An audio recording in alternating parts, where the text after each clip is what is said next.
Hi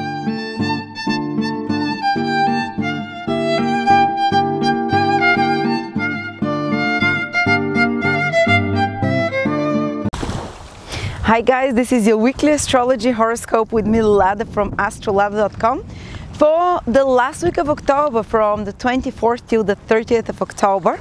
And this week, towards the end, we have a new moon in Scorpio, so new beginnings for everyone.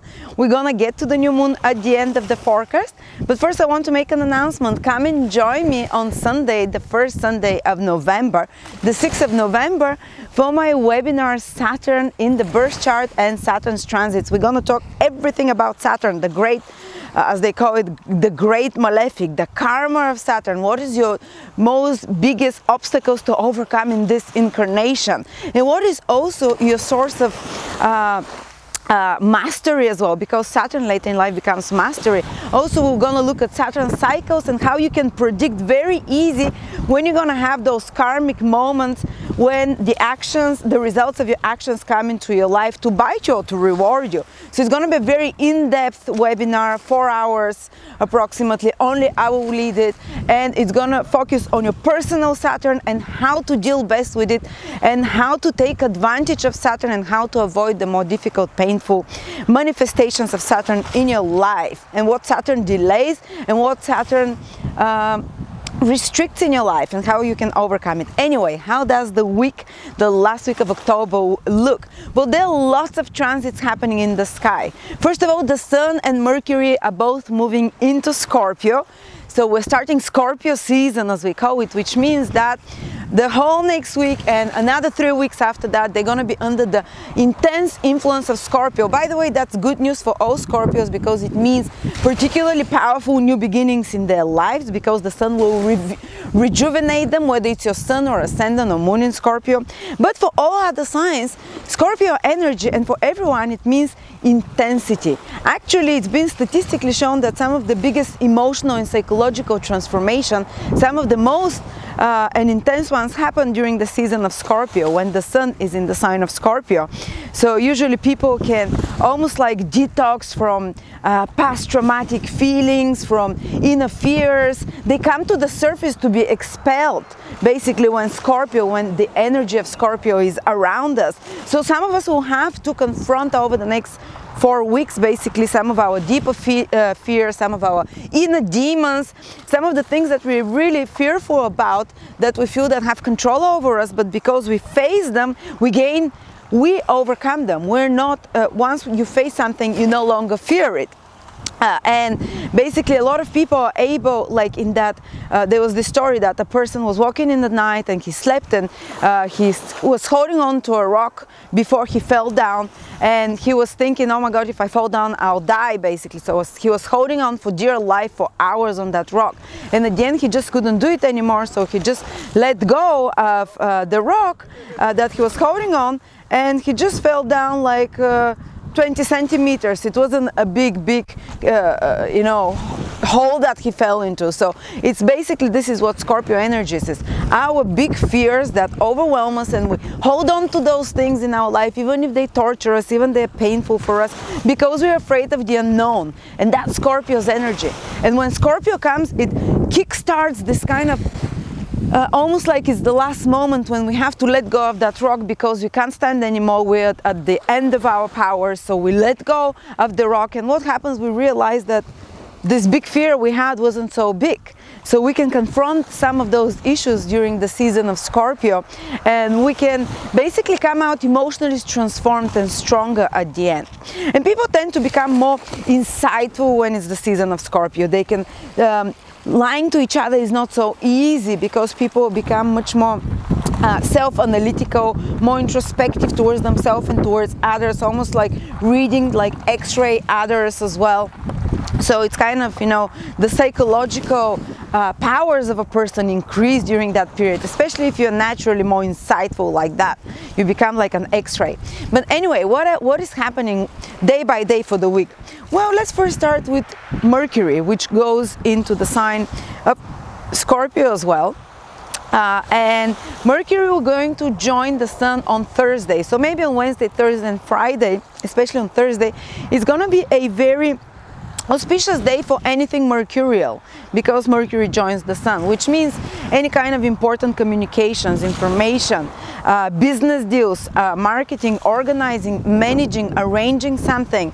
So usually people tend to have more communications, important communications, documents, kind of information that they have to sort out through administrative work of any sort. It's always auspicious for that, especially people that are ruled by the Sun, which is Leo, ascendant, Sun and Moon people might have a very auspicious Wednesday, anything to do with documents, with communications, with information, with skills of any sort, even with travel possible of some sort. And Mercury ruled people, which are Virgos and Gemini, they will feel the energy of the Sun, which means that the Sun usually rules career and our goals. They can move forward somehow with their career, with their goals, with their plans of some sort. Some important male figure can come in their life, or can help them in some way, can boost their energy in some way. But for everyone overall this week, towards the middle, towards Thursday, good for business, for communications, for information, for travel of any sorts, for sorting out documents and papers, for important conversations. Then Venus this week is not doing so well because it's having a couple of difficult aspects to it. And Venus naturally symbolizes all women. First, on Wednesday, Venus is going to have square with Neptune, so you might feel it already in Tuesday, Wednesday, Thursday, and then on Sunday, Venus is going to have a conjunction with Saturn. So women overall might be feeling a little bit more emotional the first half of the week, which is Neptune, and more sensitive, more easily influenced, more easily absorbing feelings and emotions. So generally, especially if you're a woman, or if you're someone a bit more creative soul, which is Venusian, you will be more in touch with your more compassionate side, because Neptune, when it aspects Venus, even a hard aspect, makes us more compassionate. In the worst case scenario, you can be a little bit of a sucker and give a bit too much than you receive back, for example. But also in relationships, Venus rules relationships. So it means that people who are having birthday over the next 1 week, it means that in their birthday chart, Venus will be with a square of Neptune in opposition and conjunction with Saturn. So the next 12 months might be very decisive for their relationships. So it means, because the next week, if you have birthday, defines your whole year ahead. And if Venus is in difficult aspect, it can be a year during which you decide it's like a peak decisions in regards to your love life, which might be a bit harsh, which might be a little bit, there might be some illusions and some having to let go of someone and having to see the consequences of your actions in regards to love. So it's kind of a bit more testing when it comes to love. But the whole week for everyone, as I said, first, initially Venus naturally rules relationships. So the first part of the week too, especially on Wednesday, we might be more, because Venus is pleasures and relationships as well, we might be more wanting to escape in some glamorous way, whether it's through drink, whether it's through fantasy in some way, whether it's through romanticizing, dreaming about relationships as well. And then towards the end of the week, we pay off for our indulgences, because Venus joins Saturn, which is the correcting planet. So we see the consequences. If we overindulge, we might be feeling like from the high of Venus square Neptune, because it takes us on a wave up emotionally. Saturn, when Venus comes and joins Saturn towards the end of the week, we might feel a bit, how do I say, more sober, more somber, more not exactly the perfect day for parties on Sunday, for example, because Venus conjunct Saturn, it's more serious, it's not so socially natural, it's a bit more stiff, so to speak, socially. And people tend to, if the first part of the week there was somehow of being misled in regards to Venus matters, in regards to relationships, being promised something from women, or if you met someone, or by a partner in regards to love and relationships, or business partner of any sort, they might have made some promises to you that sounds beautiful, glamorous, you know, idealistic Neptune. But towards the end of the week, you kind of wake up to reality, and you sober up and you see which was bullshit and which was true, basically. So kind of a reality check you have towards the end of the week in regards to anything Venusian, which is relationships, relationship with women, business, personal relationships, socializing of any sort. And anyone who is in Venusian careers, which is beauty, art, music, working with women in any sort, fashion, design. You know, they might have first very inspired part of the week, Venus square Neptune, idealistic but a bit unclear as well, maybe ambiguous, and then kind of coming to hard work towards the end of the week, Venus conjunct Saturn. But there will be some reassessments of relationships towards the end of the week, some harsh realizations, some somber reassessment of how you approach relationship and what you allow in relationships towards you. Maybe in the first part of the week you've been more allowing in relationships with Venus, with Neptune dissolving the boundaries of Venus for relating and love, and then you build walls. If someone taken advantage of you or misled you towards the end of the week, you build walls with Venus conjunct Saturn. Okay, then we have Mars square Uranus, which is happening in Saturn, but I believe it will be active already Thursday, Friday, Saturday, Sunday, because this is a longer moving transit, longer lasting transit, but especially on Saturday, Mars square Saturn is more intense, more explosive energy. People can feel more irritable overall, especially people of the cardinal signs, whether it's your ascendant, sun or moon in Aries, in Capricorn, in Libra and in Cancer, because it's happening in those signs, that you might feel just more irritable, more explosive. Even you can be a little bit more prone to accidents, so be careful, but you feel also more adventurous, willing to break some taboos with your actions, to go and do a few crazy things. But because the aspect is difficult, it might create some complications, so just be cautious, don't overdo it. And also Mars, Uranus rules technology and Mars rules mini crisis, so Friday, Saturday and Sunday might be a little bit more when it comes to technologies, can create some little disruptions or crisis of any sort, or operating any instruments, metal objects of any sorts as well. But it can be a great time in the weekend to work out, because Uranus really intensifies the energy of Mars, like almost like electricity running through you. So you might be like restless, and a lot of you, especially the cardinal signs, will really benefit by going and doing a nice, more energizing workout in the gym, for example, something more that you can trash your body a bit more and push it a bit more to the limit with Mars, something more excitable, so to speak, more challenging, and you'll benefit a lot from that, so it doesn't have to manifest as this explosive energy or restless energy that usually comes with Mars Saturn, Mars Uranus difficult aspects. And on Sunday we have a new moon, which means that the next 2 weeks this new moon will be active.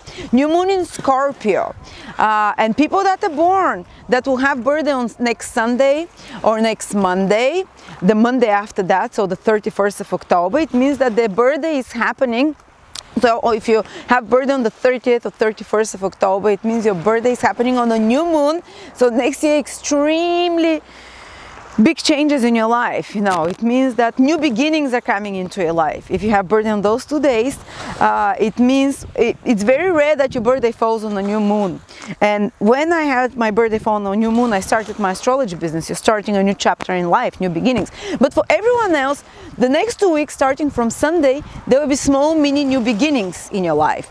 And they will happen in the sign of Scorpio. So for Aries, those new beginnings, new ideas, new opportunities that can start cropping up after Sunday till around the middle of November will be connected with mutual resources, money that comes to you from others, loans, money and assets that are not yours but your partners, so that depend somehow on your partners, or that depend somehow on your clients of some sort. There might be renewal of emotional, intimacy of some sort, new beginnings in regards to intimacy as well. Some important developments and important new developments in regards to anything to do with something that's yours and another person's, mutual, again, mutual resources. So arranging something with taxes, with insurances, with, you know, finances that are yours and another. Then for Taurus, it's happening in your 7th house. So the next 2 weeks, starting from Sunday, the 30th, they can be new beginnings and renewal of your relationships. They can be new beginnings in regards to your business or personal relationships that come to you through others, like new people appearing in your life, or like new mini beginning in a relationship, or new opportunity to renew a relationship, business or personal. Okay, then for Gemini, it's happening in their 6th house.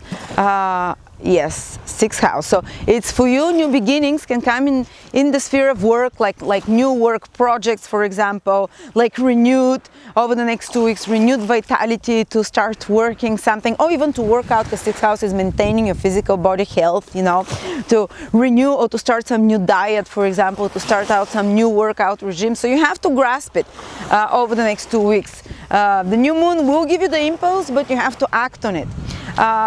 For Cancers, it's happening in your 5th house. Might be new beginning or renewal of creative ideas. Something will start popping in your mind like, oh, like a bulb over you, and getting excited a little bit like child, because the 5th house rules the inner child in us that gives us inspiration, that makes us excited about wanting to create something new. And this creative energy will start bubbling for you till the middle of November, and it's quite supportive, to be honest. And there might be new beginnings somehow connected in the life of your children, if you have such, or if you have a personal private business, Cancers, you might get lots of new ideas in regards to that personal personal business. So if you own your own company, or you've made investments somewhere, you can get new ideas how to proceed with that. And also love life, it can renew your love life, or bring new beginnings in regards to your love life in some way, or renew something in regards to your love life.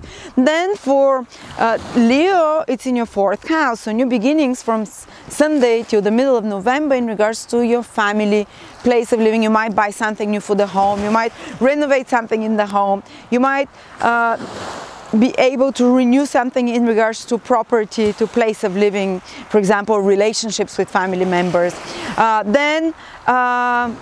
Or in your environmental living. Then for Virgos, it's happening in your 3rd house. You might be learning something new, acquiring some new skills, new beginnings in that area. Learning 3rd house rules new skills, especially with the new moon there. 3rd house rules renewing relationship with siblings, with neighbors, with teammates, playmates, co-mates, even friends. There might be new people that appear around you, and new sources of information and communication, and maybe the possibility of some travel of some sort.